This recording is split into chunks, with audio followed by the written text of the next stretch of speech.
You absolutely love a favourite on this YouTube channel, especially at the Cheltenham Festival, and even more an odds-on favourite. You absolutely love it. Looking at my recent comments from my Constitution Hill and Cheltenham Festival videos, you absolutely love it. All you shrewities and judges out there, Constitution Hill, he's an absolute certainty. According to you, he's an absolute certainty. Just the usual responses. He could have won by 10, 15 lengths at Kempton, 10, 15 lengths at Cheltenham. And then when I asked why didn't he, just the usual nonsense. He was saving his best for Cheltenham 2 months down the line. Nico could have won by this, Nico could have won by that, blah, blah, blah, blah, blah. And then when I pressed you, so, you're having the lot on, are you? He's an absolute certainty. None of you had the balls to even say, yes, I'm having the lot on. You all said, yeah, he's probably going to win, he's an absolute certainty, blah, blah, blah, blah, blah, blah, blah. But I'm not going to back him, he's too short. So what the are you talking about? Talk.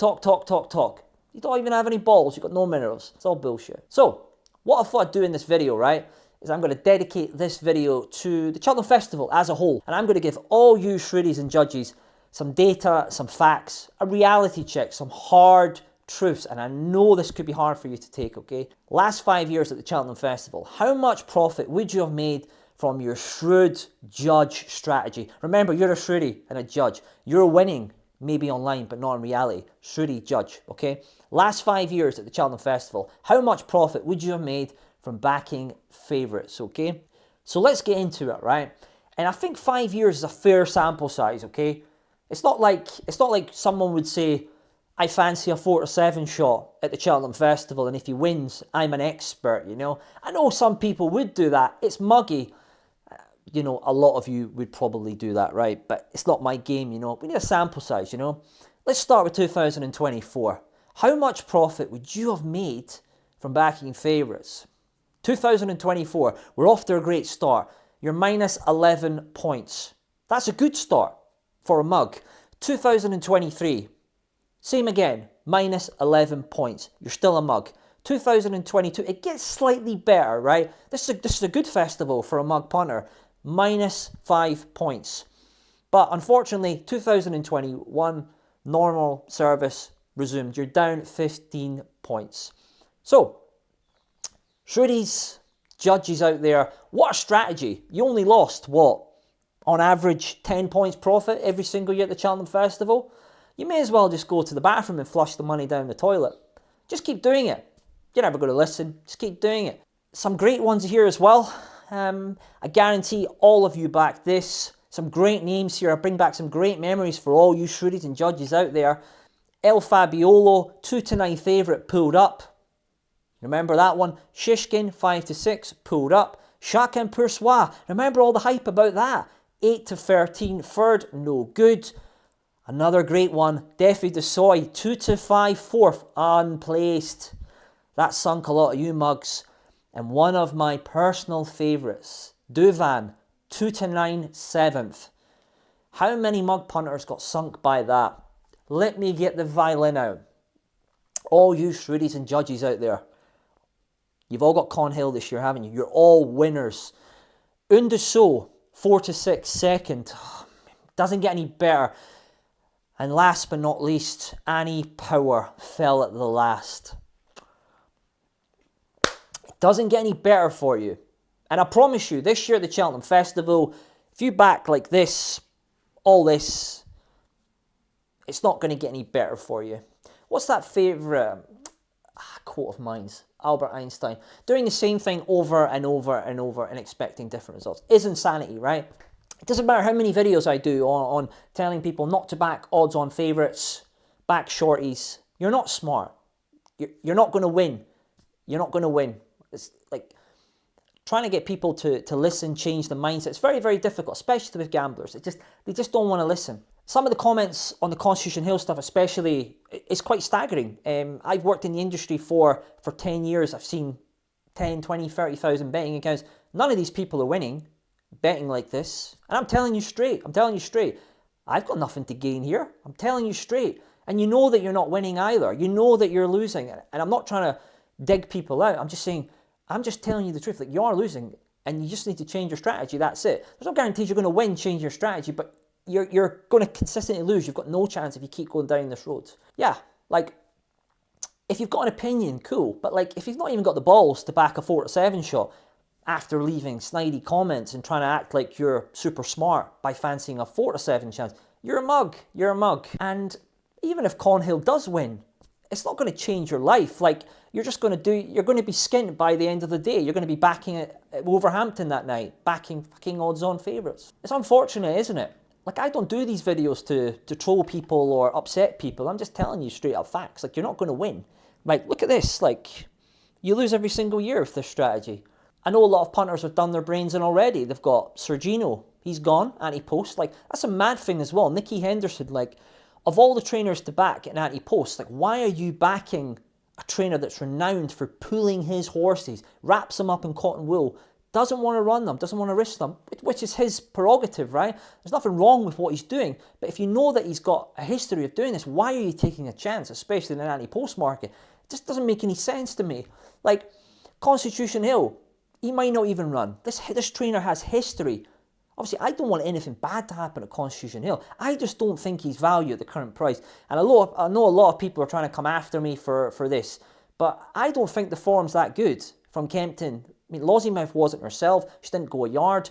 I know the argument that he may have needed the run. Okay, that's a fair argument, okay? But he's not running away from them, and he's got pushed out of the finish. She's closing on him, and she fell last time out. So she's not herself this season. So the form, for me, doesn't look great.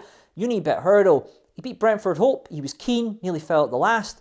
I just don't think he's a 4-7 chance. I have nothing against Constitution Hill. I'm just telling you, from a value perspective, I don't think he's valued because he hasn't had a proper race so far. And he's not, like, I know people have said the argument, oh, he could have won by 10, he could have won by 15, right? Well, why didn't he? Like, he's got Brentford Hope at Cheltenham, who doesn't even stay the trip, who was ridden for a place. The old Constitution Hill wins Kempton, wins Cheltenham 10, 15 lengths on the bridle. Visually very, very impressive. There's not even a case to take the horse on. Do you understand where I'm getting at here? I have no personal vendetta against Constitution Hill. I just don't think he's the same horse. And like, if you look at the form visually, the time sectionals, the clock, the way he's ridden, he's not the same horse. He's not the same horse. And I think 4-7 is quite skinny. I don't think it's value. I mean, Brighter Days Ahead goes for the Champion Hurdle, and I think she will go for the Champion Hurdle. They're going to go a frenetic gallop, championship pace gallop. And honestly, Constitution Hill hasn't faced that sort of pace in over 2 years. And there's no guarantee that the ability and the engine is still there. Like, look at the way that Stateman and Lossiemouth were ridden in Ireland. They've specifically been ridden like that because they're going to be ridden like that in the Champion Hurdle. They're going to be ridden with Gordon Elliott's battalion to get Constitution Hill beat. Do you want to take a chance at 4-7? Or do you think 7-4 the field's value?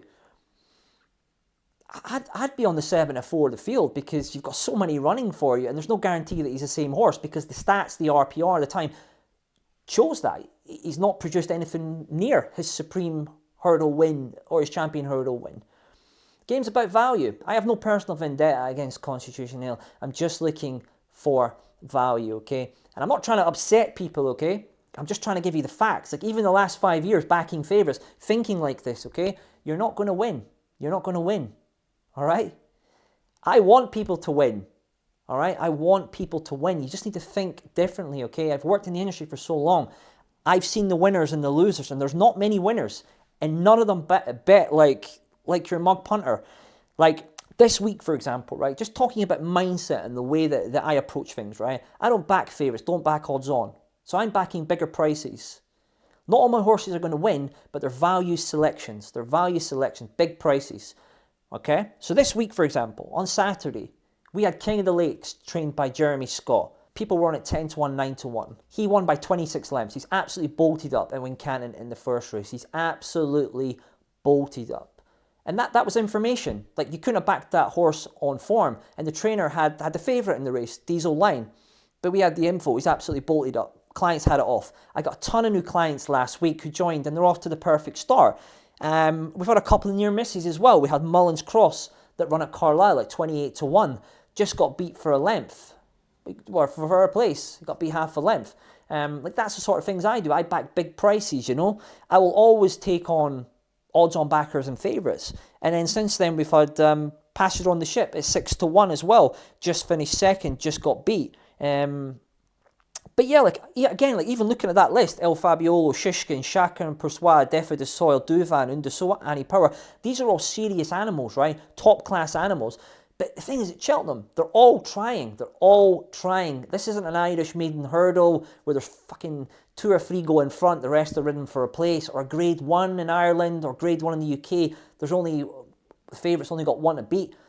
Field full of triers. Field full of triers. And Cheltenham is a graveyard for mug punters. The stats show this. Even the names here, these horses can get beat. Constitution Hill can get beat. But yeah, this video was dedicated to letting people know, like, the last 5 years backing horses at the Cheltenham Festival, it's difficult. It's difficult to make profit. It is difficult, but backing short price favourites is literally impossible to make money that way, because you need, the strike rate needs to be a minimum 50%. And it's so hard. So many variables can go wrong. And look at that list, the horses that got beat. It can happen, okay? I will be approaching this year's Cheltenham Festival looking for big prices, each way selections, 40-1, 33s, 16s, 20s. That's going to be my approach. I only need 1 to win, and I've made profit. If you're betting like this, backing short ones, you need 50% of them to win. Now, do you see where I'm coming from now?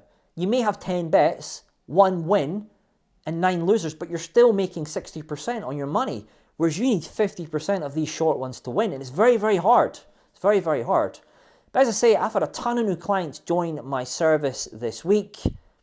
Cheltenham Festival is coming up soon. If you want to start backing huge price selections, value selections, take advantage of my Cheltenham Festival offer. This includes the tail end of Aintree, you get the Grand National, and you get access to all my daily selections and my network of unbeatable contacts. It's like, you've got to back the value, avoid favourites. Like the Cheltenham Festival is a prime example of you have that strategy, the shrewdie, the judge, where you think you are, you're just going to lose. You may as well flush the money down the toilet.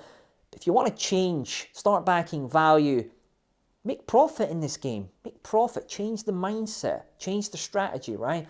Take advantage of my offer. Link is in bio. Drop me a comment or drop me a DM. My email's there if you've got any questions. And again, this video isn't designed to call people out. I'm just giving you the harsh truth, giving you it direct. Some of you might take it the wrong way. It's not designed for that. It's designed to make you think and just look at the facts and think, maybe I'm looking at my bank account, I'm looking at this and it kind of makes sense now, okay? But listen, link in bio, drop me a comment or drop me an email. Make sure you subscribe and follow this page. I'll have more Cheltenham Festival content coming out. You'll be hearing from me soon, okay? Good luck.